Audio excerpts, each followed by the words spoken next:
وَاقْصِرْ فِي مَشْيِكَ وَاغْضُضْ مِنْ صَوْتِكَ إِنَّ أَنْكَرَ الْأَصْوَاتِ لَصَوْتُ الْحَمِيرِ، اور فرمایا درمیانی رفتار چلو، جو ہے میانہ روی کے ساتھ چلو، اپنی چال چلن، اپنا بول چال میانہ روی کے ساتھ ہو، آواز کو پست رکھو، ہلکا رکھو۔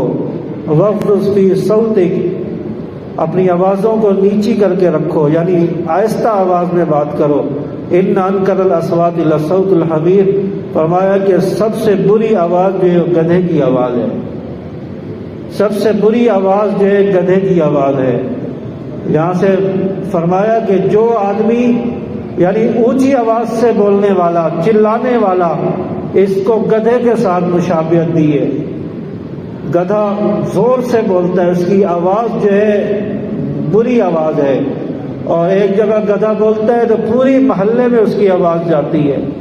اور جو انسان چلا کر بولے، زور سے بولے اور یوں ہاتھ رکھ کے آوازیں کسے، کیا وہ اللہ کو پسند ہوگا؟ ایسے انسان کو تو گدھے کے ساتھ مشابہت دی ہے کہ اس کی اور گدھے کی آواز ایک جیسی ہے۔ اس لیے اپنی آوازوں کو نیچی رکھا جائے، آہستہ بولا جائے۔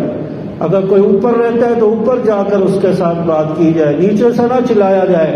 اڑوس پڑوس والے سارے محلے میں انسان کی آواز جا رہی ہوتی ہے، اس انسان کو جو زور سے چلاتا ہے، اس کو گدھے کے ساتھ مشابہت دی ہے، گدھے کی آواز کے ساتھ۔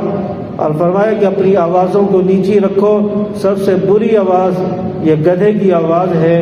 انسان کو تو اشرف المخلوقات بنایا ہے، انسان کو تو جانوروں سے اعلیٰ بنایا ہے، اس لیے انسان جو ہے انکساری کے ساتھ، عاجزی کے ساتھ چلے اور نرمی کے ساتھ بات کرے، اچھے انداز میں گفتگو کرے، آہستہ آواز میں بولے، اپنی آواز کو زیادہ اونچی نہ کرے کہ اس کی اور گدھے کی آواز برابر ہو جائے۔